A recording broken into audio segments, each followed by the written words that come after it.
আপনারা জানেন যে মাননীয় প্রধানমন্ত্রী পরিচ্ছন্ন বাংলাদেশ এবং সবুজ বাংলাদেশ গড়বার যে দৃঢ় প্রত্যয় ব্যক্ত করেছেন, তারই অংশ হিসেবে আমাদের মাননীয় প্রতিমন্ত্রী বিভিন্ন জায়গায় ভিজিট করছেন। তো কয়েকদিন আগে মাননীয় প্রতিমন্ত্রী এখান দিয়ে যাওয়ার সময় যে অব্যবস্থাপনা দেখেছেন, এখানে প্রচুর ময়লার ভাগাড় ছিল এবং অপরিষ্কার অপরিচ্ছন্ন পরিবেশ ছিল, খুব ব্যাড স্মেলড এনভায়রনমেন্ট ছিল। তখনই মাননীয় প্রতিমন্ত্রী এখান থেকে স্পট থেকেই কিন্তু আমাকে কল দিয়ে এবং বলেছেন, ডিসি সাহেব এই বিষয়ে ব্যবস্থা নেন। আমি প্রতিমন্ত্রী মহোদয়ের নির্দেশনা অনুযায়ী স্পট ভিজিট করেছি আমার জেলা প্রশাসনের টিম নিয়ে।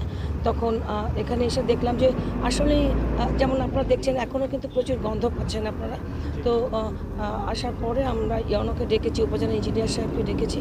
ডাকার পরে আমরা একটা প্ল্যান নিয়েছি যে আমরা 1.2 কিলো জায়গা জুড়ে আমরা এই ফেন্সিংটা করব। এখানে স্যান্ডিং হবে, সয়েলিং হবে, একটা স্লোপ করা হবে যাতে বৃষ্টির পানি নেমে যেতে পারে এবং পরিষ্কার পরিচ্ছন্নতা রক্ষা করার জন্য। এবং মাননীয় প্রধানমন্ত্রী বলেছেন যে 5 বছরে তিনি 25 কোটি বৃক্ষ রোপণ করবেন।